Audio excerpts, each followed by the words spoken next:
Leatherby Center for Entrepreneurship and Business Ethics.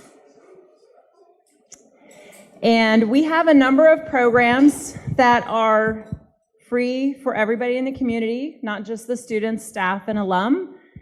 We have kicked off a number of things, not including our events, of course, which we're hosting every couple of weeks, but we also have mentors for entrepreneurs. So if you're an entrepreneur or running a small business and you want to chat with somebody about your business, we have 10 dedicated mentors that come throughout the week and run office hours here, so you can have a chat with them. And we have another 77 in our database that we can match make to your skill sets and your needs. And that is also absolutely free for all entrepreneurs in Orange County. We also have a wonderful startup incubator. Kevin Meredith runs. Wave your hand, Kevin. Kevin's the hip and cool one. He started the startup incubator in November. We graduated 24 students in early February for our first incubator and combined accelerator, and we're now in our second cohort. How many students, or how many entrepreneurs? About 24 entrepreneurs. We have some community members this time around. And in addition to the startup cohort, we will be launching our community forum, which will be an online platform, combined online hybrid with once a month meeting here. So if you're a community member and you want to get into entrepreneurship, not quite ready for the incubator, you can take that program as well. And Ben Janey, will you wave your hand in the back there? Ben is running our podcast called Insert Innovation. We had our second podcast today, so we're making lots of strides in our programming. And if we get some nice sponsors over the summer, we'll run a high school boot camp and an Entrepreneurship 101 class in Spanish. So if anybody knows of any generous sponsors, please let me know. Shameless plug, I told you it would be. And, Oui, no. Hablo un poquito español, pero viví en Madrid durante un año, pero hace mucho tiempo. Por eso, I have to practice. I need to practice more. And then I got really messed up when I lived in France for 3 years. But, okay, I want to turn it over to Dean Henrik Cronquist, who's going to make a fabulous announcement. Thank you so much, Cynthia. Okay, it's wonderful to be here.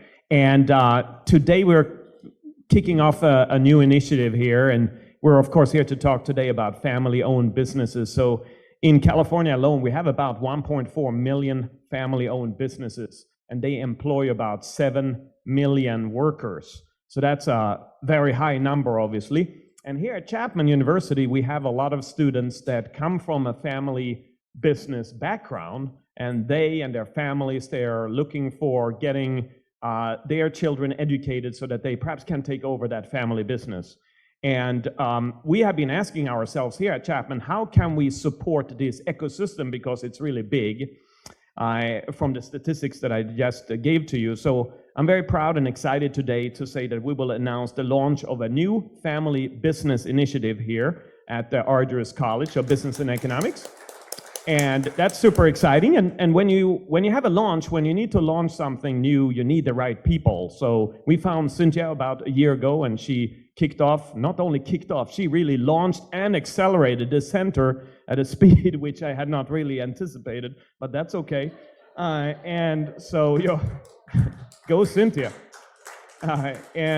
And so you need the right people, and everyone here, it doesn't matter what kind of, if you do high tech or low tech, you need the right people. That's always what it comes down to. So we're really excited to have an experienced family business expert and also lifelong Orange County resident, Ed Hart. Ed is over here. And Ed will be joining us, guys, as our consultant to help launch this program. Of course, he will still maintain his day job. That's very important that we emphasize that. That remains his number one priority.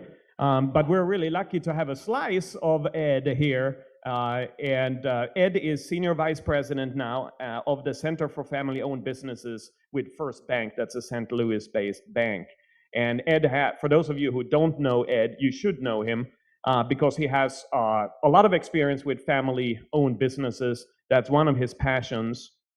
And he has background in that space, both in leadership and in education. And by bringing in Ed here, that is sort of showing our commitment to excellence in this space of family businesses. So what will this new initiative do?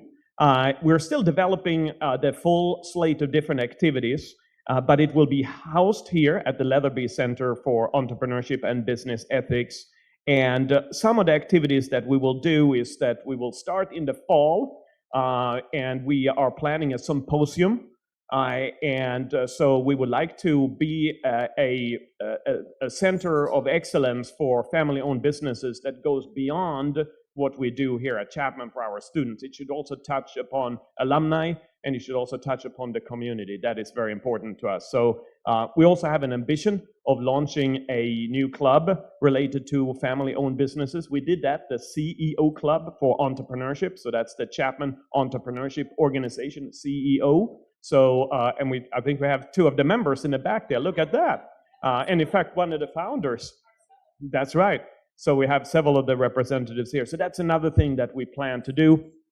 Our students are amazing. They get stuff done, and they make things happen at a university where the bureaucracy sometimes takes over. But then, we counter by bringing in our students who are very entrepreneurial and very helpful and work really, really hard, in addition to everything that they do, passing midterms and all the stuff that you have to do in college.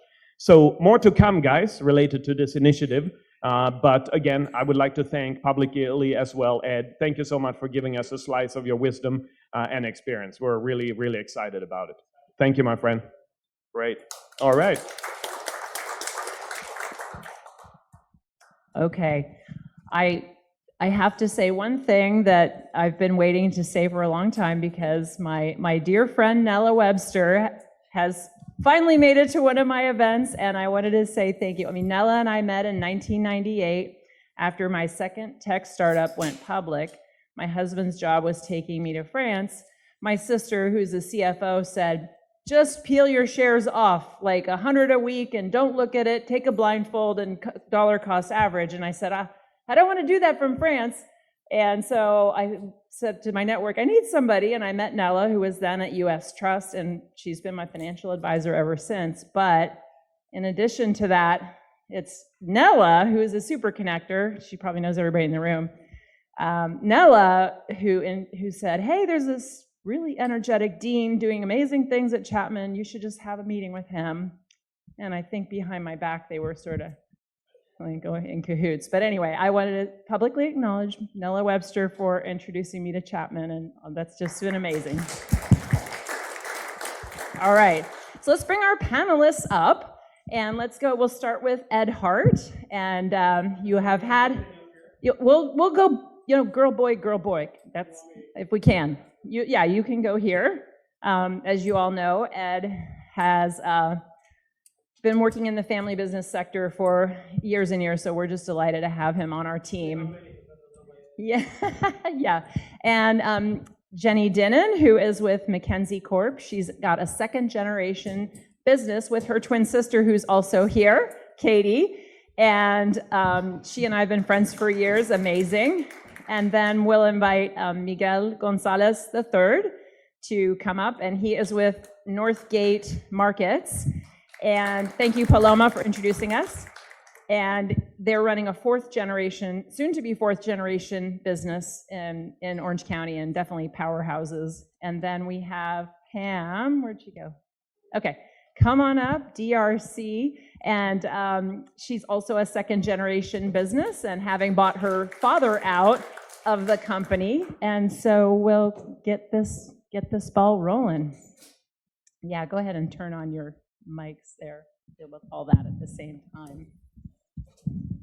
All right, so for those of you that don't know, family businesses account for 83 million jobs in the US, 59% of US private workforce, 74% of businesses last 30 years or longer, and 46 pay above average wages. So 72% of those family businesses have multiple generations in them. So it's a pretty important segment. And when I asked my class the other day, I had about almost half the hands in the room were raised that they were expected to join the family business at some point. So that's why you are all here to talk about this. So let's kick it off. Just a lightning round. What can the students do now to prepare to enter a family business if this is their destiny? And we'll start with, let's just go down the line Start here. with the guy who doesn't run a family business, and then we'll go to the three experts who do. Well, I met with Benjamin earlier today in the back wave. Ben, he hosts an amazing podcast. I'm episode number 2, apparently. But he asked me some really great questions today, kind of along these lines. And I think that, for me, anything that you can do to become more aware, if you're in a family business, become more aware of not just the family business and what your parents are doing or the family does, but more aware of where they serve, what nonprofits they serve in, what communities they serve, who are their clients. Just become more aware. Raise your hand if you work in a family business or are part of ownership in a family business. Okay? I'm going to challenge all of you right now that didn't raise your hand especially, when you get home tonight, make a list of the 25 places where you shop, and then do some research on those, and I will bet you at least 15 are family businesses, and I'll bet you that you didn't know that they were. So awareness is really just that key. Just become more aware of the family businesses around you and how they operate and who they are and what they do, because they're doing some pretty magnificent things, and you're going to make stories here, so I'll stop. Love that. Thanks, Ed. This thing on? There we go. I feel like the question is, what can students do now to prepare themselves for being? So our story, or Kate and I's story, I think is probably, and I'm assuming, going to be a little bit different. So I grew up with 2 entrepreneurial parents. I grew up with 2 parents that started their own businesses and were entrepreneurs. So we didn't grow up in a family business per se. And then we left, so there was never, you're going to take over the family business, this is the way it's going to be. So we both went off to college, Kate and I, and really tried to figure out who we wanted to be first, and had careers outside of the family business. So I think multiple things. I mean, one, find out what you're passionate about. Be excited for what you're passionate about, excited about. I will say, growing up, though, I never really knew what my dad did. I knew that there were motorcycles involved, there was computers, and he traveled a lot. I legitimately had no idea, which is true. Yamaha Motor is one of our largest clients. He has developed quite a bit of software for them in the data analytics space, and he did travel a lot, so I still do. I think my kids think I'm an insurance agent, I said the other day, because they're confused by what we do. So I would just say, even asking questions about the family business or about the businesses that your family runs, and talking more about it, which is something that we do now, talking more. I mean, my little one's 6, so I think analytics is a little over her head, and I think she just got confused and said, Anybody else have the visual of Jenny on a Harley with a laptop right now? I do not ride, but I want to get my license this year, yes. But, so, ask questions, find your path. It takes like a heartbeat. There we go. So I would say, kind of building on both is, number one is understanding what the magic of the business is. I think you have to, for Northgate, magic is our people. It's our associates, it's that connection with them, and they in turn give that to the customers that walk in and every day, and understanding that magic, right? That we're in the people business, not we just happen to sell groceries. That's one, and then building on passion, because you can really thrive within a family business, but if you don't feel you're fulfilling your passion, then you start kind of feeling like you're a kind of slave to having to be part of that business. So understanding your passion, where it fits in, and then understanding the magic of the business, I think, would be key. I would agree with that. Can you hear me? My family didn't actually own the business until I was in college. My father was in the same industry, though. And what always got me intrigued is that we would sit around the family table at dinner, and he would tell lots of stories about business, about his business, about the people and the characters. I'm like, this sounds like a lot of fun. So when he started his business, I was actually in college, And then I did not go to work in the family business after college, and I think that's also really important. I think it was great for me to go out and kind of find my own way, to see just how the world works, outside of, just your parents' perspective and how they run a business. So when I made the decision to go into the business, it was very purposeful. And as far as advice, I would encourage that. Go out and see the world a little bit, but also, to your point, get to know the business. If you really want to be in the business, get to know it, get to know the people, get to know what you do, so that you sort of stay in your lane, but also have a vision that you can see yourself being in this place and growing it, which is where I am now. So what do you consider the top challenge in your family business or a family business? Start with the family businesses, and I'll share some of the ones that I know without naming any names. I mean, there are so many. Top three then, okay? Yeah. I think it depends on what stage the business is in. I know when I first started in the business, I came in and I knew everything, right? So why are we doing things this way? Why aren't we doing this? And my dad would just say, okay, try it. And I'm like, oh, now I get it. So that part was challenging, putting your ego aside, that just because, I'm the daughter of the owner, I know everything. That didn't work so well. And then the other challenge is working with family. My dad and I get along very well, but it's still, at the end of the day, it's my dad. So finding that role that I could have and be my own person without stepping on his toes, that part, that's just a forever challenge. That's just how it's always going to be when you're working with family. But I think it's really important to clearly define roles in the business, so that you're not wondering who's doing who and getting upset, even if they are family.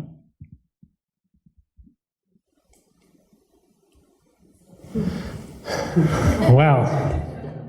Well, so thinking about this question long and hard, there's 27 of my cousins working the business, and there's still 11 of my aunts and uncles, including my father, still actively. So quite a few challenges. Should we turn the camera off now? Yeah. I don't know. There is a camera. So I definitely agree. One is ego, right? Keeping your ego and everybody else keeping their ego in check.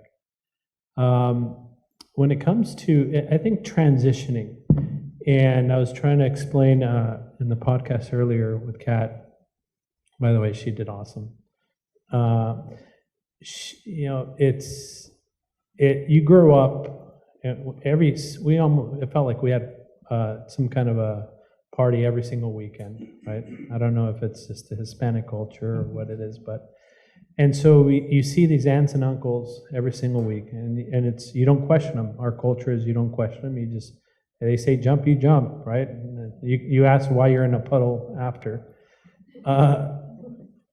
So when it comes to business, you start down that path, and now they're your bosses, and so you don't question, you don't develop that managerial courage upwards, and so it's hard to develop that after the fact, or hard to really work with some of your aunts and uncles where you don't challenge them. And anybody that knows anything about business, it's all about challenging, right? It's about challenging decisions. It's about having a diverse thoughts and approaching with the best possible answer, not just what your ego says is the best one. So I think that's one of the most challenging. I had another one I forgot, so I'll come back.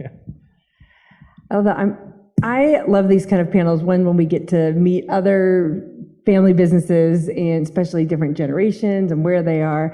I think that so we're second generation, so going from a first generation to a second generation, having an entrepreneurial dad, that this was his business, and I don't know if it's generational or it was because he's like his age generation, and or he's first generation of building it. His entire identity was the business. I mean, he worked 24/7, and it was his entire being.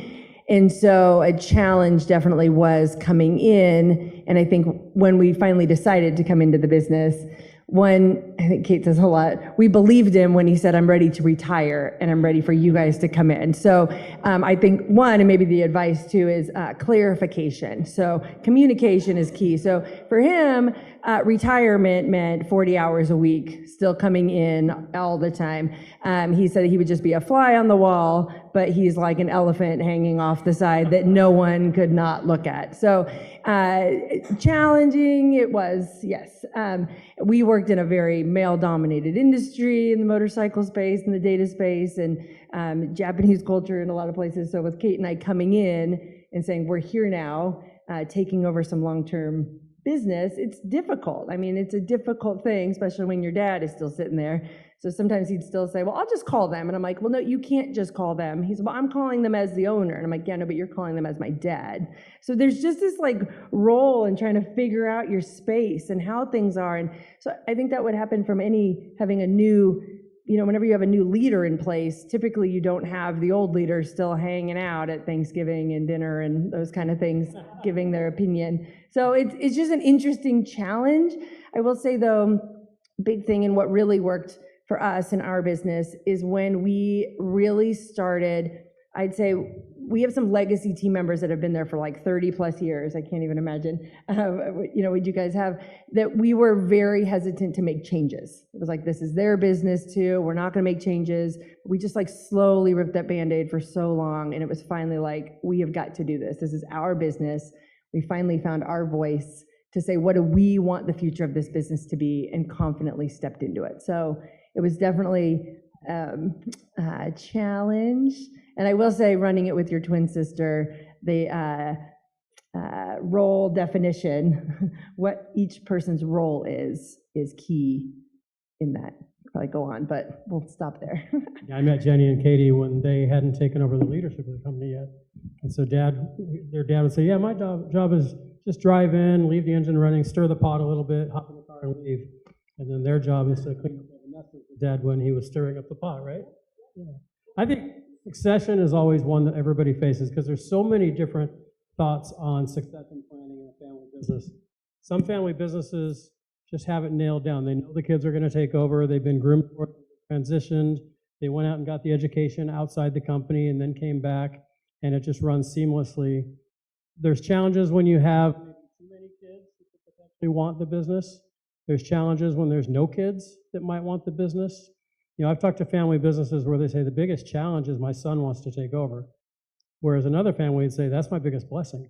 So it really just kind of depends. There's no one size fits all. I come in more from the consultative side, and I don't go in with, okay, here's the approach that always works. What I do is go and ask them, what would success look like to you? Well, I'd really like to pass this off to a non-family member because either I don't have kids that are interested, or I don't have kids that are ready, or I've got two daughters. Jenny and Katie are doing as co-presidents of a company is rare, but they're nailing it. And they're actually becoming the poster children, if you will, around the country for a lot of family businesses that I know. I've worked with family companies all over the country who have looked at them and what they're doing, and now you have several other companies who are doing it well as well. You clearly identify the roles. Sorry, I've been talking all day and I'm losing my voice. But just don't think that just because it works for one business, it's going to work for yours.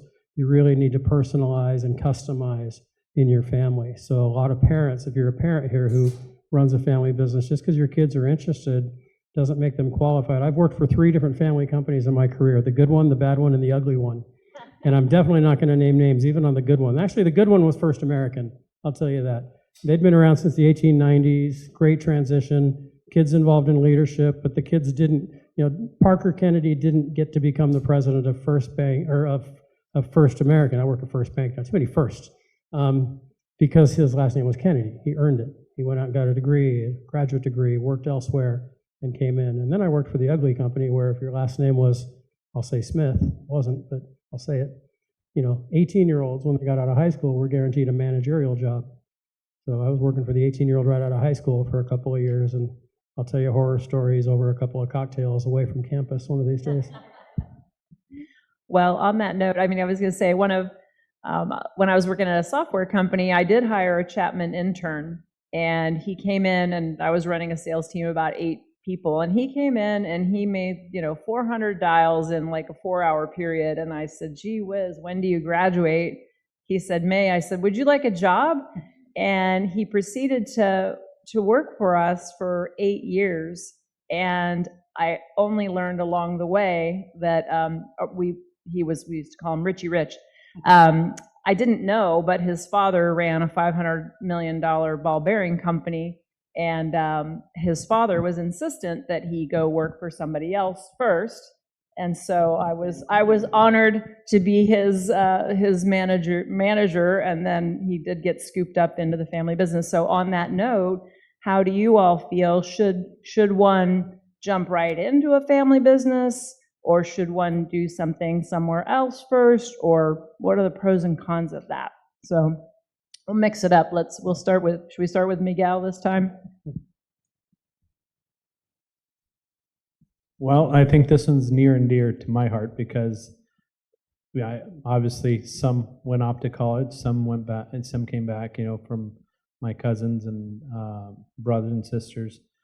I definitely think there's value leaving and then having to work yourself back up in the company and then catching up and, appreciating everything. Except for a number of us, we already had worked and then left. But I think it brings perspective. I think it brings appreciation because if all you know is where you've been raised your whole life, it's hard to kind of grasp what makes it special or what can make it, can take it to the next level or what can you can keep going. So I definitely think there's tons and tons of values going outside the business. Granted, everybody's on board and you're not hurting feelings, right? So, Pam? Yeah, like I said before, I do think it's important to go elsewhere to just to kind of have your own space. And things seem to make more sense when you go back into the business, when you've had other applicable situations. They're transferable situations. And I think it's just, I just think it gives a different perspective. And for me, I didn't have the opportunity, like I said, to go right into the business because it wasn't a thing then. But it's kind of like I've had a lot of employees work and then leave thinking, I'm going to go find something better. And then I've had a ton of employees come back, so leave on good terms. It's sort of that mentality, like you don't know that it's good until you don't have it. So I feel like if you go elsewhere and then you're in your family business, which to me is invaluable, so for all of you that are in family businesses, I mean, working for yourself is awesome, and you can make it work, and it's the best job, ever. So I think that it gives you a different perspective to come back and really appreciate what you've built or your family has built on a different level. Yeah, I would tend to agree with that. Most companies, I will tell them, go out and get the education, get the experience elsewhere. I'll be devil's advocate just a little bit in that there are exceptions. There's exceptions to everything. There are some industries that are so scientific and so technical, and so if you're not learning the way we do things, the industry is gonna pass you by. And so I think in a highly technical company where you're making semiconductors or whatever it is, I'm not gonna give you examples, but you can think of your own example, where if you leave the industry or you leave the company, they're going to just fly past you and you're never going to catch up.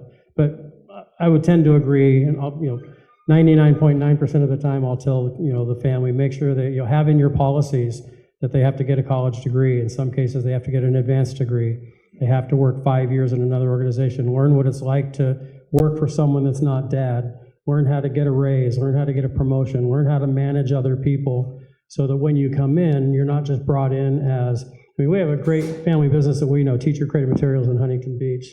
And, you had to be a teacher. You had to have teaching experience before you could come in. And one daughter came right in because she had an education background. The other one didn't. And she was highly qualified to run a lot of companies, but not her family business because she didn't have that educational component. Then she got it, and now she's an executive in the company, but she had to earn her way into that seat.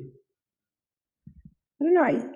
I think the quick answer is yes, go out and get experience. I think there are other opportunities, though. I think it is good to we're in a small business, and so if this is all we know, sometimes I say to the employees, like, go out and see the real world and then come back, that there's a whole big world out there. But I think that there are other opportunities to get leadership roles and experience through organizations, through your industry, through different places. We were just chatting this afternoon about leading through philanthropy, of how can you get some of this experience in other places to find your passion, to figure out what it is that you want to do. I think it is interesting as well, which I love, hopefully we'll get to in a little bit, but that your business, because of morphing the family business from just being one thing, the grocery store, into some other avenues, that there are just so many other ways to get into a family business. So I don't think that there's one way of doing it, but I think that no matter what, we're always encouraging our team now to get out, be involved with the community, get connected with other people, learn, be a part of these centers. Being a part of Cal State Fullerton Center was a godsend for us. I think we were a member for 15-something years, and being around other family businesses, learning. So I think if you're going out into the real world to learn, I think that there should be some criteria there. I went out and had some crappy jobs, and I don't know if it made me better here. So I think if you're gonna send the kids out or send whatever, then what is it that you want them to learn elsewhere? So I would just put some parameters around what is it you're hoping to get out in the big world. What experiences would you recommend that they have elsewhere then? Well, it's funny, what roles? Well, we had talked about, this is totally random, so anyone who has a center around here, there might be some people running center, but we had thought it'd be so fun to have a swap from family businesses, because I know that if my kids went over to Northgate, or if my kids went over to your place, I know that they're going to be learning from the best of what this is. So we thought, that could be something down the road neat of how we swap. And then I'm like, I know that they're in these good spots. I teach creative materials. I know Tam and Sunny from Seven Leaves and Advanced Beauty College. We've got a little hell yeah group that we're like, hey, what if we swap our kids and get there so that they learn how to do things right? I guess you learned some from the crappy bosses. Back in a reality show there. Yes, okay. Oh, I love Starting it. here, March 14th. Yeah, we could have the film students do the reality show, and then anyway. So what skills? Yeah, what skills would you recommend would it be what the same role that they're going to take, or would it be a different role, or? For us, I think a big one is the value of hard work, right? So, and thinking about it, usually going through the business, and I've seen it, it's some went through and, they worked as they went to college. Others went away and they partied and probably didn't go to their, part-time job or whatever the next day after heavily drinking. And so see, if he did that in the business, especially around family members, we all know we never hold anything against our family members, right? So you start seeing for who they were and not who they are. And so that's big when you go, you do your thing, we'll go with that, right? I'm not advocating anything to young people, right? But you do your learning, and more life learning, and learning, I think, how to fend for yourself, appreciate a lot of the things that maybe my father, my grandfather had to do that maybe I didn't have to do, right? And so I think that's big. I think life skills is number one. Yeah, that's great feedback. Okay, Pam. I think it kind of depends on the industry, number one. So if you're in a kind of a technical industry, like Ed, like you were saying before, you need to learn the trade. You have to have the background, the education. So, that's number one. And then I think, to your point, learning this sort of the school of hard knocks. I know my dad didn't have a formal education. I did have a formal education, so I'm learning a different way, but I learned from his street smarts. And I think no matter what kind of education you have, you got to have a little bit of that. So I think those are just life skills. Sometimes that just comes with experience. Sometimes it comes by the way you were raised. And then just going back to the education part, I mean, no basic math, know how to read a balance sheet. You know, the basics. You need to come in and have some skills if you're going to run a business. I'll add one more thing too. These are all really great ideas, and they work, and they're, you know, especially get that business acumen. A family business that I know up in the Bay Area in San Francisco, they have a policy they have, I think, 11 kids at either the third or the fourth generation of age now to come into the business. They have a policy in their business where everyone must go serve in 2 nonprofits. Before you can work in our company, you will serve, you don't have to be on the board, but you might be young enough and just go volunteer. You might go do Habitat for Humanity builds. You might go do whatever for, fill in the blank nonprofit here. For a lot of reasons. Number one, you're going to make great business contacts. You're rubbing them. Jenny and I serve together on the Team Kids board. I'm on 3 or 4 different nonprofit boards, as I know she is as well. The professional connections that we get from being in the room with these amazing people is outstanding. But if I was a young person starting out today, and I have kids in their 30s, but I have grandkids as well, and I tell them, go get involved in a nonprofit. Figure out what breaks your heart. That's the first thing I'll say. What breaks your heart? This just kills you. And then go try to do something about it. Find a nonprofit in your area that's doing something about it, and go make an impact. Because that's going to teach you leadership skills, it's going to teach you service. Servant leadership is what the most successful companies in the world do best, I think. They just know how to serve their people, they know how to serve their communities. We're in the people business, we happen to sell groceries.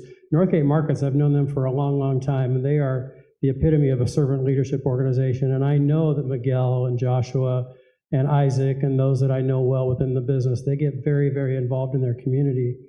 And then opportunities, you're gonna learn from experts that are doing things in other companies, and you're gonna just build a servant heart, and that's gonna make you a better leader. So I love that one company up there does that, and any company that'll listen to me on that message, I'll stand up on the soapbox and say, go serve your community, and the rest will just follow.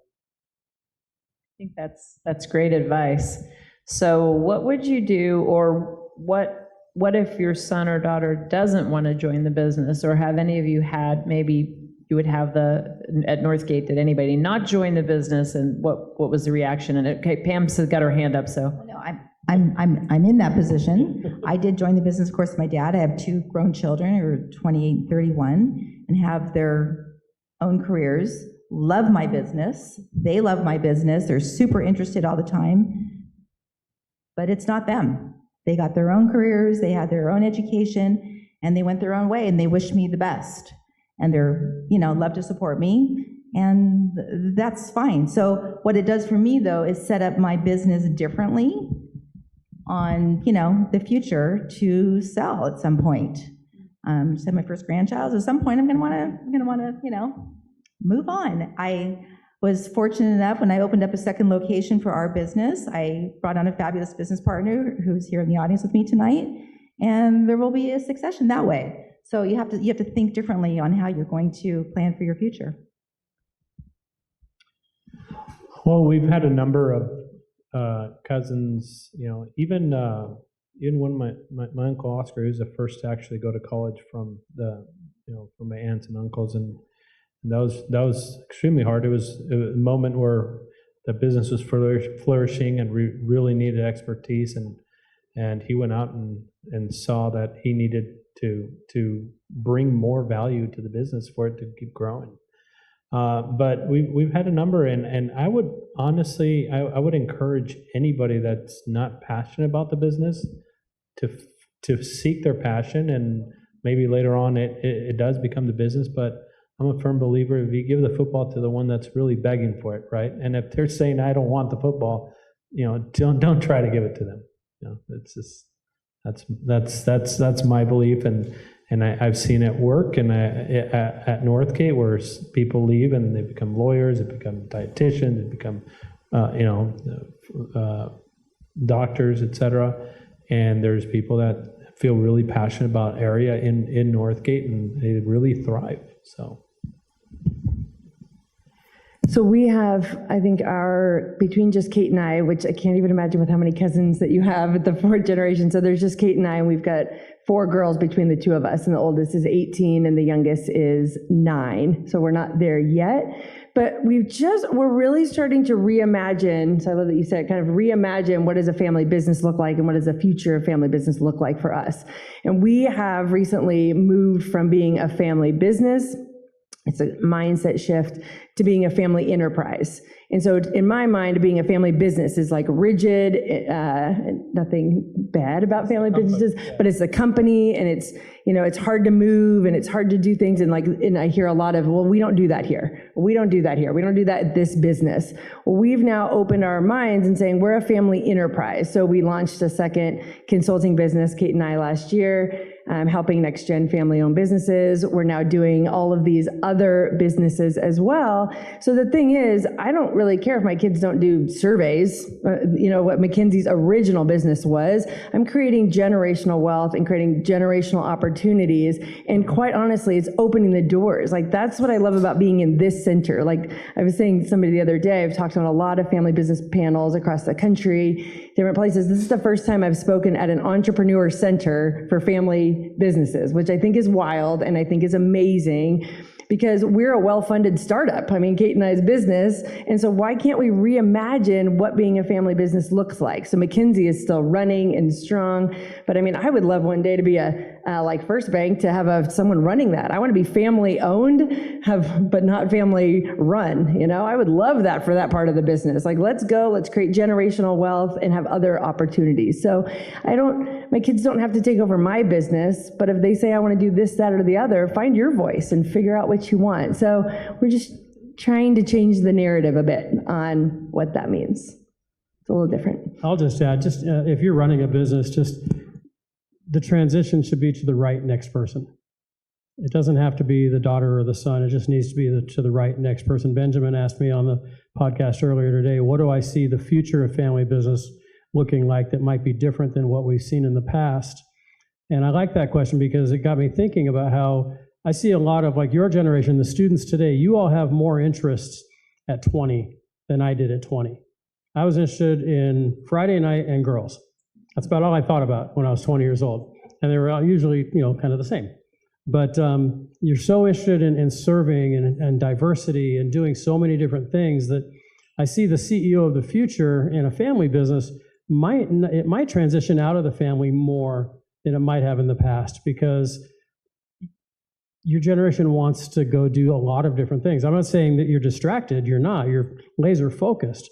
But you're laser focused in so many different good things that it might require stepping outside the family to get that right expert. So I think if your child doesn't want to be in the business, celebrate. Because I was talking today about there's that acronym FOMO, that fear of missing out. I try not to have that anymore. I try to have JOMO now, the joy of missing out. Because if I've chosen to miss a breakfast with Jenny and Katie, which I would love to go do, this is a big move for Ed. Yeah, I'm in my therapy session right now, just so you know. But it means that I've chosen to go do, the other couple of Fridays ago, I had an opportunity to go have breakfast with some really great friends.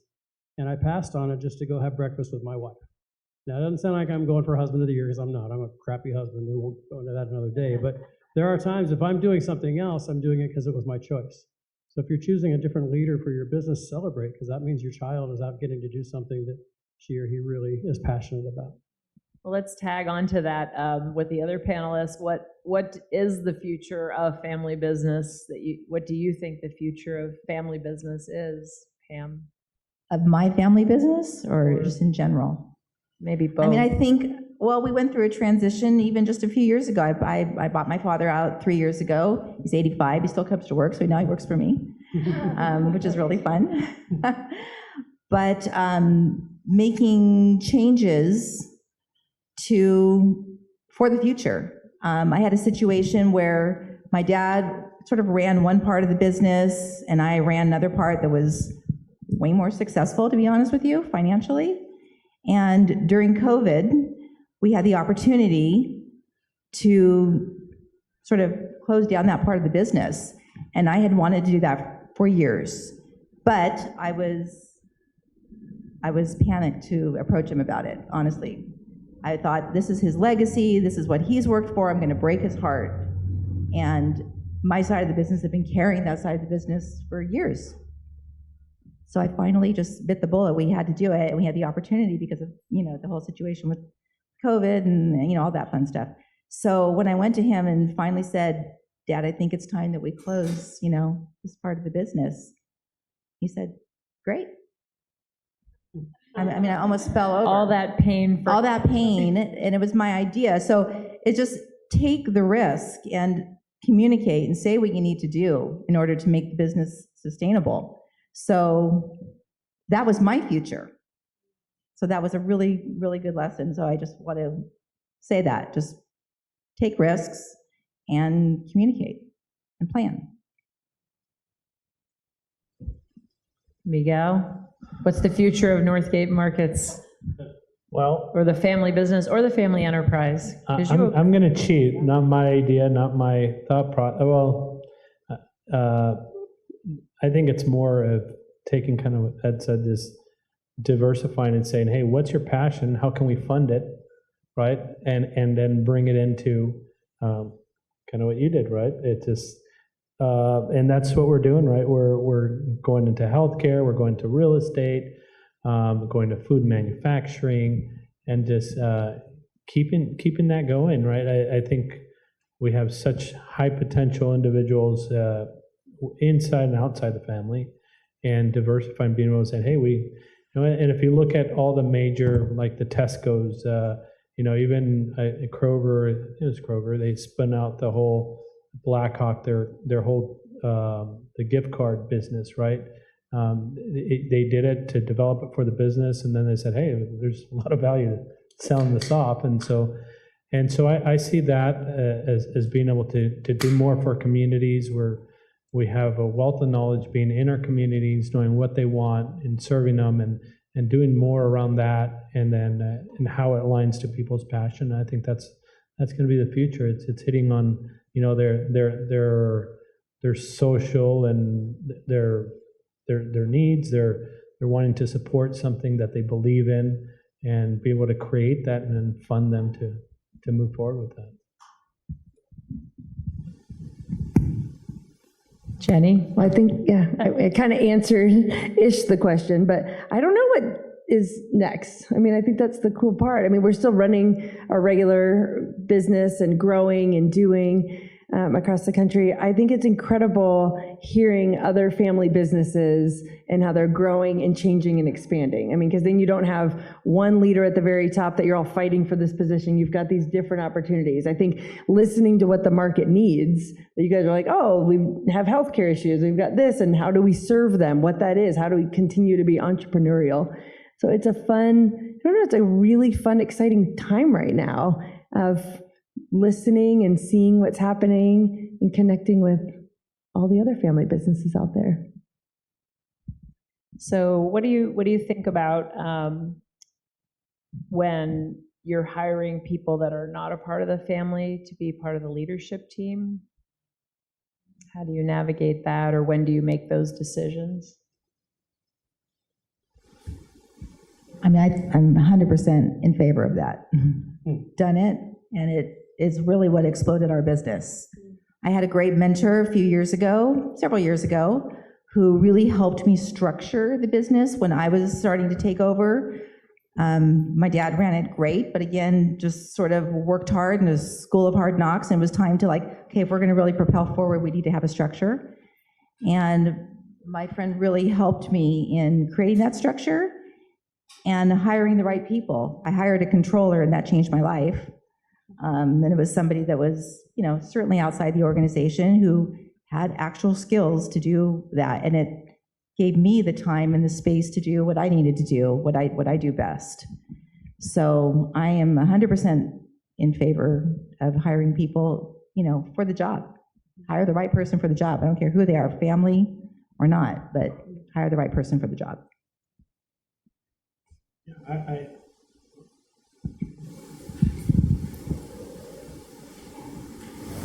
And I work in IT, so. I feel better. Definitely agree, and it's been an interesting life at Northgate, because You think about the supermarket industry and you bring a bunch of leaders that are really good at what they did in the supermarket. But if you look at our new concept store, we're not doing supermarket like we used to. And so that's where the frustration, I think it's a necessary evil to bring in the leadership to teach you, especially in our industry, it's, the foundation, learn from them, and challenge really the family. But at the same time, it's being really careful that you're not taken away from the forward vision and the momentum that you want to, that it's not holding you back. So it's, but I totally agree. It's never, we have this whole meritocracy, right? In the business, you have to earn your stripes and you have to earn each position. You have to apply for each position and you have to beat out everybody else. You don't get it just because your last name is Gonzalez. You get it because you were the best one. How old were you when you started in the business? Just curious. Officially, unofficially? Unofficially. Unofficially, I have a picture of, I was about, I don't even know how old I was, but I was about 2 feet tall, on top of a milk crate bagging groceries. And that was, my vacations, my school vacations was bagging groceries. And so I wasn't as excited as most kids because I had to go to work. And then officially in 99. So. I mean, I think that, which I think is just so interesting. I mean, we were data entering customer satisfaction surveys, I don't even know, in junior high and opening the mail there and all the things when everyone else worked at Wild Rivers and the beach, and it was just the coolest thing. But I do think that it helps with having learned the business and done all of the jobs. So when we bring people in, they say, oh, you don't know. And I'm like, well, we do know because I've done that job and this job. So it is nice. But I wholeheartedly agree with bringing in experts. That I don't need to be the smartest one in the room. Like that, we need to bring in the people that know what they're doing, bring in other people and being confident about that. Like I do not need to, and it's a shift. I mean, I will say with Dad, he was very much of like, this is my sandbox. Nobody can be in the sandbox, and I'm in control of the sandbox. But we're very much of how do we partner with others? How do we figure out? How do we bring in consultants?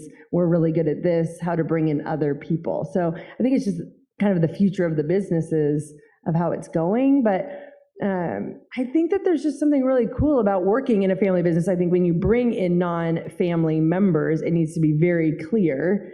Also, kind of what their role is, what their expectations is, because then there's this weird narrative out there of, well, if I can't make it to the top or if I'm never going to be, but I don't know, corporations, there's a whole lot of crap there too that I just think it's better sometimes working at family businesses. But yeah, no, and just building on that, like I was complaining to a person once, it's like, well, this part is like, Miguel, it's no different. It's no different, People get passed up for promotions, and it's not always the most deserving. I mean, stuff like that happens. So, and that's the value of going outside, seeing how other businesses work, and not just being the victim, right? Because it's easy to get in that victim mentality being inside. I will say too, just as a kind of the future of, I'm on a mission to change the narrative of family businesses in America. Just a small goal there that I have. But I want people to be proud of being in family businesses. I want people to be proud to work in family businesses. I want us to be shouting from the rooftops of the impact that we have on these communities and not hear like, oh, I couldn't work there with my siblings, or, you don't get the job because of. I mean, there's crap stuff all the time in corporations or in other places. And we have amazing, incredible family businesses. So I think it's awesome of having centers like this and people like this and telling the stories of family businesses. Because, people get let go at other places. They get passed up. I mean, there's all sorts of stuff. I work for some big ones. Yeah, I tell anybody that asks me, would I hire family or whatnot, I just say, write the job description around the job, not around the person. Because when you write the job description around the person, you might get lucky, and often, and many do, but if you write it around the job and then go find that right person, I have like Jenny, I have this massive passion about family business. My last name is Hart. License plate, if you see a blue Dodge Ram truck out there, if you walk by it, you'll see a Hart, the number 4, FAMBZ, Hart for family business. and at Hart for love, Hart for passion, Hart for Ed Hart, the passion for family businesses and what family businesses mean to America and the world. 90% plus of companies in the world are family owned. If you go to India or China or Japan or Venezuela or Canada, you're not going to be talking to anybody that's not a family business. And in America, it's pretty close to that as well. But the impact that family businesses, the good family businesses, there's some bad ones out there. If you ever watch the TV show Succession, okay, don't be them. Don't be them. They're the case study on what not to do. And it actually is a really great show on the case study of what not to do, because the only options in that transition in that business were 4 or 5 tremendously dysfunctional people called family. So be careful. Write the job description around the job. Did you guys So- watch it? Succession? It was like PTSD. I don't know. I started watching and it was so like, no, I cannot. Made me feel That really was- good because I don't know any I'm family curious, businesses like yeah, that. like, That no. was like what Yeah. for me when Silicon Valley came out. That was Yeah. supposed to be such a comedy. I couldn't watch it because it was like, oh, too close to home. Well, okay. So Miguel, you mentioned earlier about working with aunts and uncles, and so I want to dive a little deeper into like how do you navigate that, like this idea of working with your parents, aunts and uncles versus like you're at the family gathering. I can say I have yet to figure it out. But as a company grows, positions and titles, they start becoming more clear. But I feel more for them because they're talking about their whole identity is tied into this. I mean, they were working also since they can remember, and they got from what a little bit bigger than 7-Eleven. That's our first store, and then to now a 70,000 square foot food hall. And so they're proud. They feel, and so what's that saying that nobody retires well, right? And so they constantly they visit the stores and I see this improvement, and they have their operator hat and they never take it off. Thankfully, my brother Moy's the one that has to deal with that, but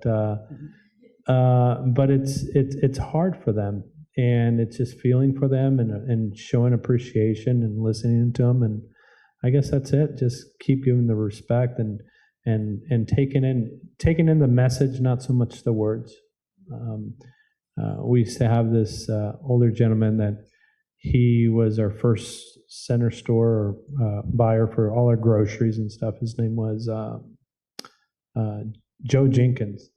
And man, I had never been exposed to somebody that cussed so much as that man.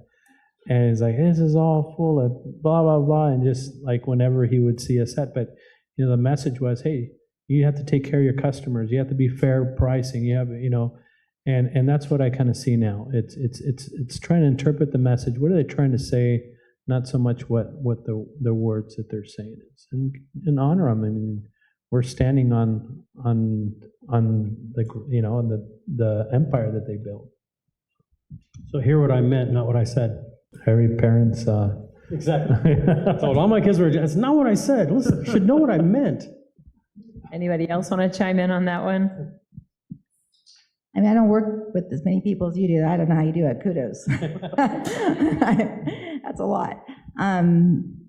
So my mom worked for the state of California for most of her career. When she retired, she wanted a job at our company. So she would come in once a week and do things, but knows nothing about the business. So that was hard for me because she knew nothing about the business, yet kind of felt like it was her blood, sweat, and tears, hers and my dad's, that went into it. So it was difficult for a minute when we went through the transition of going to me buying the business out. But I was also fortunate, and it's a lesson for us as business owners, that my dad was just super happy for me to take on new challenges and kind of celebrated those. So it's really important for us going into the next generation to make sure that we don't do those things that annoy us. We don't do those things that say, well, gosh, it's dad's way or the highway. Like, listen to the next generation and teach and celebrate it. So that would be my takeaway with that. I'm still pondering. That was like, my whole mind is like blown right now of the listen to the message, not the words. Like that just kind of changed I'm like thinking of so many things. That was a really big one. I think that's a hard thing. But I mean, our aunt works with us and dad, and I mean, we've got a lot of just family, brother-in-law, so Kate's husband works there. It's an interesting thing of wearing all the hats and the different, and how things are. And I'm just so curious too of like then, because I think you were saying dad, do you call your parents dad, or they're like, we call them Don at work and dad at home? Like it was an interesting, just trying to put the two hats on. Yeah, it's still like in meetings, it feels weird, but usually I go with dad. Dad. But if it's a big enough meeting, I call him Don Mike, because everybody calls him Don Mike, but out of just respect and appreciation to him.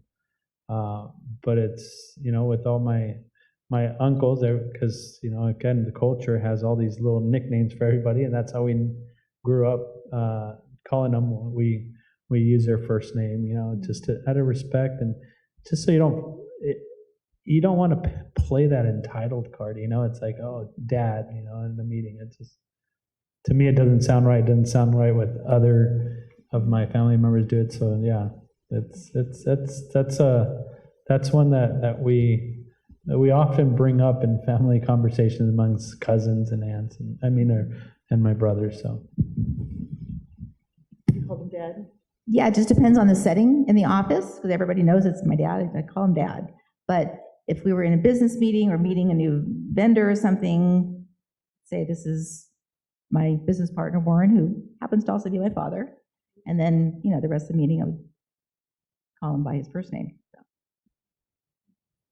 Okay, I'm going to have one last question, and then we'll open it up to audience questions. I'm sure you all have a lot of questions. So let's talk about the entrepreneurs and family business. You're always working. So how do you balance work-life balance, if that exists at all?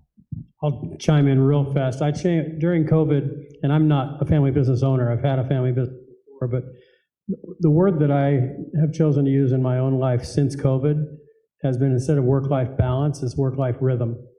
And the reason I use that term, I know it's just a word, but for me, it's like at 2 o'clock in the afternoon, like tomorrow at 9 in the morning, I'm going to my 5-year-old grandson's ceremony at school, and I'm missing a work meeting. But then there's a lunch after that the family's going to go do that I'm going to miss because I have a work thing that I can't miss. There's just that rhythm from the time your head comes off the pillow to the time it goes back.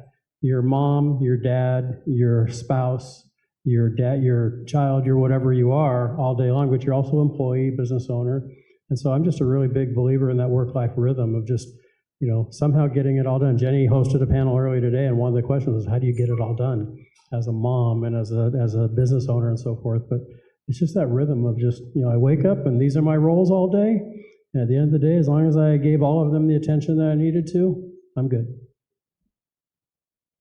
It never shuts off. I call Kate, I'll probably call her on the way back from this. I called her on the way to this. I talk all the time about family business. It's just what we live and breathe.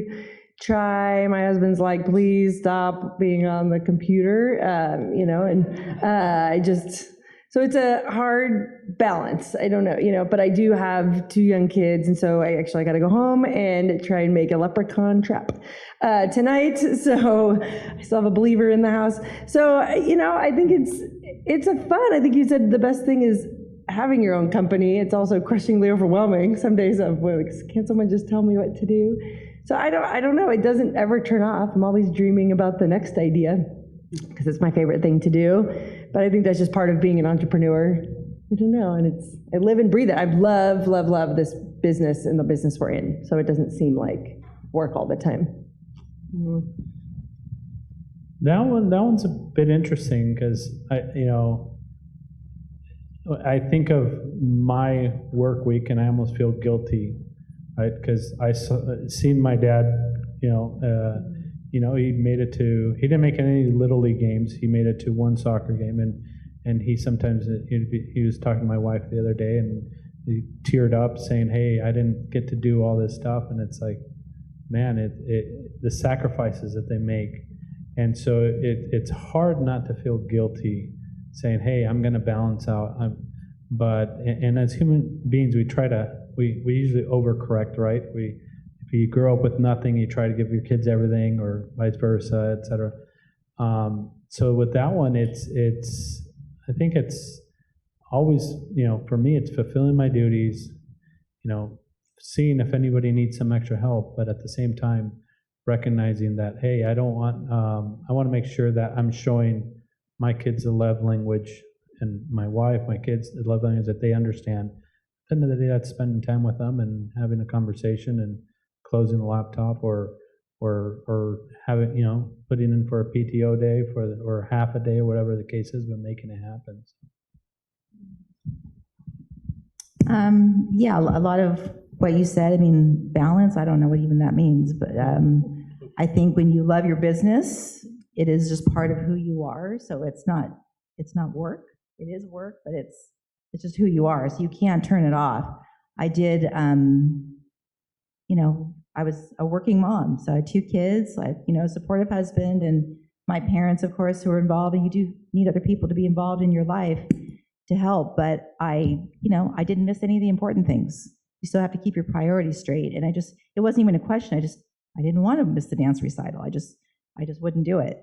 So the balance now that my kids are grown and older, out of the house, it has to become your own personal balance on things that are important to you, like whether it's volunteering or exercise or whatever it is, just, you have to take care of yourself.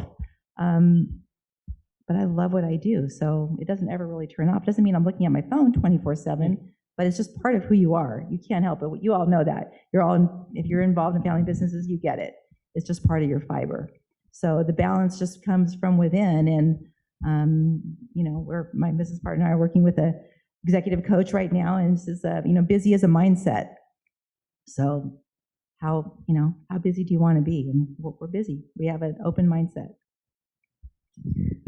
One of the things that we do, we have back in the 90s, we got a little ranch out in Riverside, and so we'll barbecue, Joshua, Isaac, once a week, and once somebody starts getting out of line and just talking shop, we go, hey, you've already punched out. like get over it, enjoy the moment. So that's kind of a running joke. It's like, you already clocked out, you already punched out. Time to go horseback riding. That's right. You're missing that right now. It's Thursday. That's right. That's the sacrament. I know they go horseback riding on Thursdays. Sorry to bring up a sore point there. No. It's a beautiful thing. It's and to many people, it's like with my dad, he gets so intimate into working these horses out, and he says, if we didn't have horses, I would have gone crazy. I would not be here today. I would have died of a heart attack. But being able to just work with horses and stuff, so it's not just back riding. It's not just drinking tequila. So I will tell you, I've got some inside scoop on their business, though, and I know a lot of business decisions have been made on the horseback over shots of tequila. Is it? It's not the norm, but it does happen. Tequila shots on a horse? That sounds kind of dangerous to me. It's also very fun. Yes, it is. Yeah, you as long as you don't fall hard, you roll off, you fall, people laugh. It doesn't hurt when you fall. You laugh, try to get back on, hope you don't go at the other side. And That's awesome. What else? What other things do the other panelists have to kind of break loose? Because tequila and horseback riding, that's pretty unique. What do you do for fun, Pam? Oh, well, I love to travel. My kids both live on the East Coast, so I do travel there quite a bit. We recently moved, and we moved onto the water, so now I love being at my house more. So I'm spending more time there and have a little ducky and get to go around the harbor, and it's fun. So, and I love to do Pilates, so that's my thing. Jenny, we know that I do not have anything. Katie hiked Mount Everest and went to base camp, but yeah, no, what do you do? That's different. No, I think just the biggest thing, I think, Pam, you had said too, of finding that balance and finding things. So actually I swim a lot, and it's like this amazing space to get in the water and clear my head, and the whole world shuts out. And it's just this beautiful, nice spot. But I'm thinking tequila and horseback riding, that we need a family business retreat. Oh, well, no, I'm not swimming. There's and no drinking. phone ringing or texting in the I know pool. the phone, and nobody can get to me, and I'm just like alone in the water. It's the best thing in the world. I found it, and I love it. I just play with the grandkids. I have 9 grandsons, and we play a lot of video games. We play a lot of sports in the backyard, and just hanging with those little guys is just why I do what I do, so that I can free my time up to just invest in them, and just, I get more out of it, but I want to make sure that they know that Grandpa loves them and that I'm there for them, and it's the best thing in the world. I got a pretty good life, but going home and seeing those little guys is awesome. Okay, let's open it up for questions. And Mario will help you with the microphone cube. Nice. Come on, somebody's got a question. Someone has to have a question, because I want to see how that microphone cube thing works.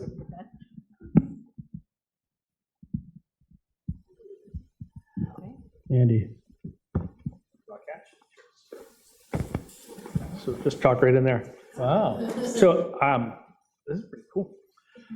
I'm sure that none of you have had to deal with this in your own businesses, but have you experienced conflict and conflict resolution? And what are some lessons maybe you've learned or you could share about helping your business survive conflict? So let me jump on that one. So you can imagine 13 brothers and sisters with my aunts and uncles, and they used to have quarterly meetings, and it was about 5 hours of just nitpicking, and everybody had their laundry list of everything they're going to go. And so what they ended up doing is my grandfather got them together and said, we're going to do this once a week. We're going to bring food, we're going to break bread, and we're going to just communicate. And if you speak to any one of them, they'll tell you that it was hard, because everybody was running their stores, everybody was giving different numbers, and everybody had and so. But I think the communication, and then being able to just sit down next to each other and being in the same room on a weekly basis, just really made sure just. Not waiting until you have an issue to talk to the person. So I know it seems really simple, but it made a huge difference in the family. We started doing it as a third and fourth generations. We're doing it every Monday. We're having lunch together and just bringing in people and it's to talk to us, executive coaches, going through workshops, stuff like that. And so I think just at the end of the day, it's just putting people in front of each other and just having them, reminding everybody that we all have good intentions and we all love the business and want the same thing. And I'll add on to that too. One of the things I've done with a lot of clients over the years is, if there's a conflict, let's start the discussion with, what do we agree on? I've had a client that had a conflict on who they thought they should hire for a specific role. Well, let's talk about what we agree on about that role. Forget the person for a minute. And when they rattled off 10 or 12 things that they all agreed on, it came down to really there were just 2 conflicting issues, but there were 12 wins where they identified right away, these are things so we realized we can agree because we agreed on these 12, so we can solve these other 2 pretty quickly. So it's just that mindset of shifting it into what do we agree on first before you really address that big elephant in the room that is the conflict. Well, that I'll say too. So Kate and I get along really well now, but being twins, we could not be more opposite. We went to different high schools and we hated each other. So, I mean, we just, so a lot of times it's like, everybody, you guys get along so well. And no, we did not. So one, I think. Is that because you had to share a bathroom? I know, probably, That because was once we the went away to problem school, my sister and I had. we just fought on everything, and we are so different. But I think a really big thing too is, one, communicate, assume positive intent of where it is. But we also started realizing now that we're grown-ups working together, it was getting to know each other as adults. We're not bringing all this crap in there sorry, I need to stop saying that. But we need to stop bringing stories from the past of, well, you did this, and this is the way it was. Like, we got to know each other as as adults, and it's fantastic. Like, she's the exact opposite of me, and that's fantastic as a business partner. And so letting some of those things go, but we really had to get through and let go of some of these old stories that we were just lugging around that didn't make any sense. So I think when you're working with siblings, you for sure know the right buttons to push and how to rally each other up. So we got to figure out, assume positive intent, I think is a good one. I don't really have anything, because if it's just my dad and I didn't have siblings in the business. I had a brother that kind of wanted to, but that wasn't going to happen. That didn't really work out well. But I will just say in general in the business, it depends on what the conflict is. If you're talking about a business decision, you need to have your North Star. You need to make sure that you're on the same page with your values so that you're making the decision what's best for the business. So if that's the conflict, you need to go back to the business, the mission, and the values to see how you resolve it. If it's just a conflict on, gossip and who's going to wear what, I mean, that's a whole different thing. That's just a communication thing. I'll go back to what I, thought with my dad when I was afraid to tell him, hey, like, we need to close this part of the business because it's not making money, but I was afraid because I thought I was going to hurt him. Like, you just need to communicate. Other questions?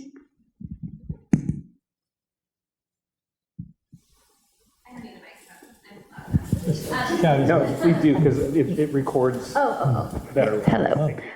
This one I think is for Miguel, just because you already know that you have a next generation in line. I'm curious what you're most excited about for the next in line to step into leadership. So this is there's kind of building on what Ed and these next generations, they're so, man, it's so exciting, right? You can see all the negatives and all, whether it's whatever generation is always going to complain about the next one, but I'm really excited with all these next generations because they're becoming specialists at so many little things, and being able to say, hey, like, I would love for you to follow that passion and be in a position where we're like, hey, what do you need? What do you need financially? What do you need from, mentors? What do you need from, whatever area that we can provide them? And so that's probably what excites me the most, is being able to say, hey, you don't have to think markets, right? You can think of whether it's graphic design, it's video games, whatever the case is. But they're just so passionate. Something that I don't, you look at all the different generations, the baby boomers were just happy to have a job, right? Because their parents went through, the whole Great Depression, all that stuff. And so the job security and all the different value of work in each generation. This next generation, I think, is going to be super powerful because they're really going to chase after their passions, and I didn't know what the passion is going to be. It's going to go extremely far, and stuff that I don't think we've even touched the surface. So. Yeah, Miguel, you touched on something on our Zoom call preparing for this, and then again just now. So many next gens don't want to go into the family business because they aren't turned on by the industry or the job or what have you, but you guys are getting into medical. You can be a doctor in the Gonzalez family and go to work for the family business. You can be a real estate executive and go to work in the family business. You can want to be the next social media influencer and go to work at any one of their 3 businesses. So what you want to do, don't be thinking just a specific industry. Every company has every job for the most part. So find what you want to do. And if you find it in your family business, that's awesome. But if not, that's great too. It's a great point. Any other questions? Come on, throw that dice around. I like that thing. So my question is, in a family business, obviously you're working with people that have known you since you were, a child. So how do you navigate imposter syndrome with people that kind of know you in that deepest, most vulnerable place, i.e. your whole life? That's a great question. They've seen you in diapers and now you're leading the company.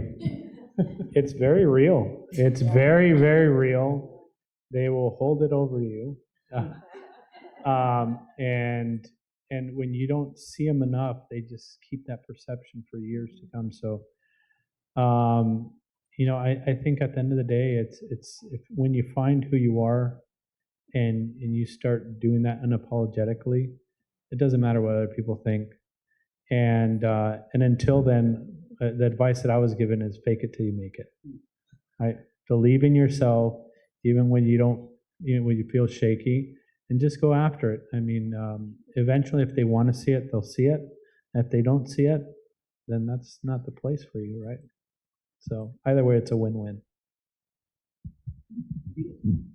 It is 100% real. Like it's a wild situation of growing up in businesses. I think that is a benefit of leaving and getting experience and coming back, because then you can say, hey, listen, I have these wins, I have these things.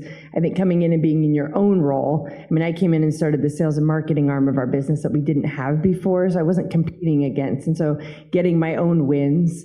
And it is interesting, though. I mean, I think there were multiple times that I think both Kate and I quit the business. And I remember talking to somebody, I was like, oh man, they're just not on board. Like, I can't get these people to change. I can't whatever, so I'm going to quit. I remember someone looking at me like, you're going to quit the family business because these people cannot get on board with where you want to go. And I was like, yeah, no, that was a terrible idea.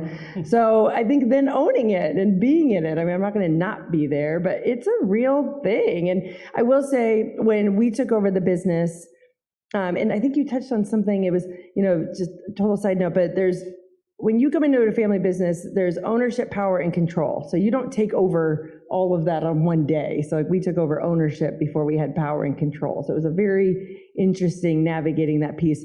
But when Kate and I took over as officially owning the business, running the business, there were people on the team that were not on board with us being the leaders. I mean, they came in with Dad, and he was a introverted data nerd that ran a company a certain way, and they got two extroverted women that were taking on the world.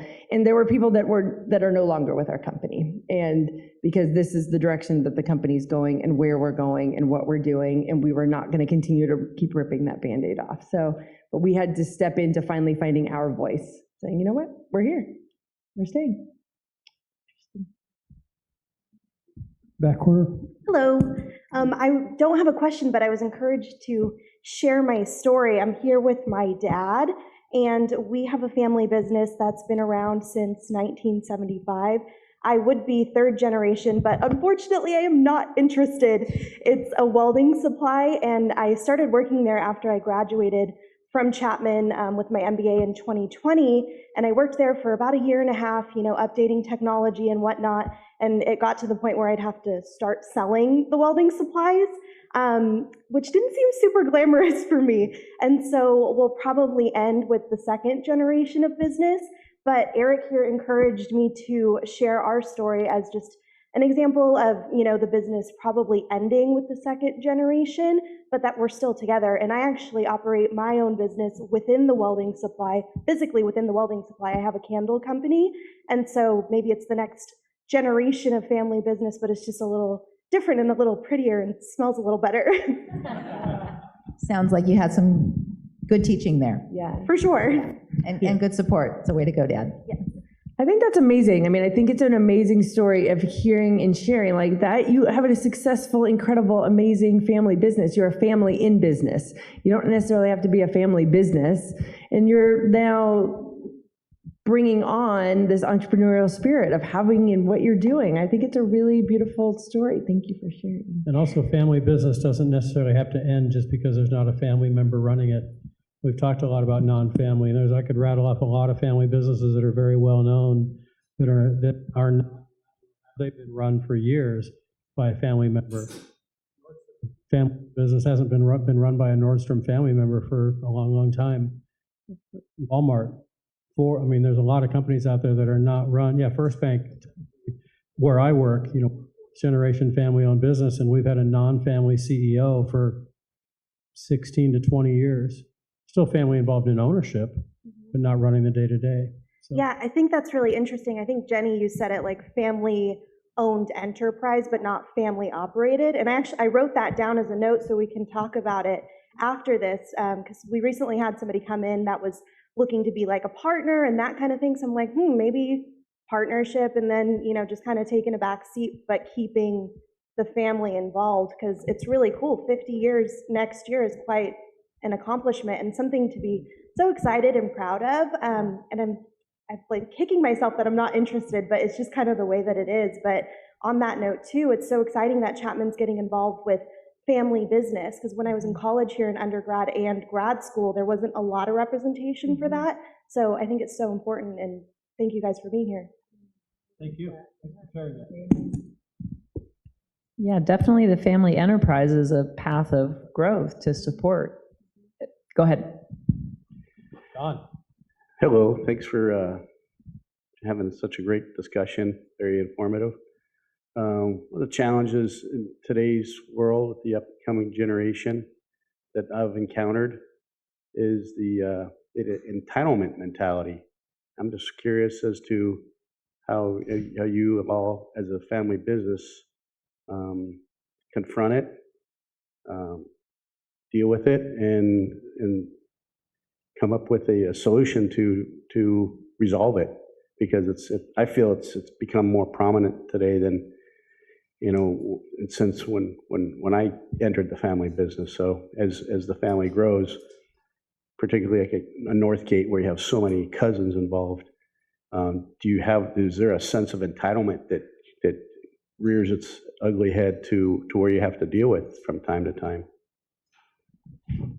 All the time. All the time, but you just, you knock it down. I mean, at the end of the day, we lead by example.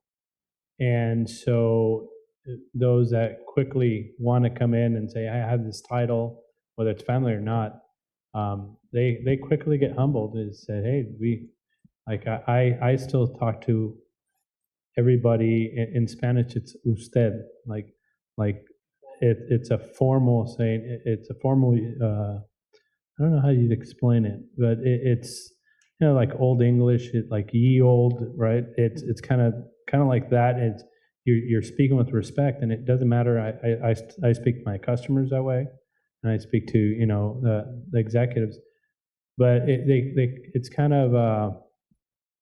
This is probably a really bad example, but think of like Cesar Millan when he puts dogs in with his group and they kind of get it, right? And it's kind of like that. You can have people that just aren't aligning, and you put them with a group of people that are really aligned, and they just get it, right? They get it or they get out. And it's either for me and I'm gonna get it, and it's like that with the family too. I mean, we're sitting there every week. It doesn't matter what title you have. You're there, and you have, you know, my youngest brother is operating all our stores, and he's there with some fourth generations that are, I don't know, still bagging groceries, but they're still having discussions and still making sure that we always remain humble. So that's a big value for us, is humility, especially being in the service industry. I mean, we are there to serve others. So there's a really good book that you may have been at the center at Fullerton, John, back then. I don't know if you came. His last name is Watts. I'm struggling with the first name, but the book is called Entitlemania: How Not to Spoil Your Children and What to Do If You Already Have. That's a great book. And he came in and he spoke at a Center for Family Business event we did at Fullerton years ago, which was one of our best. And he shared a lot of stories about families that had crossed over into the dark side of entitlement.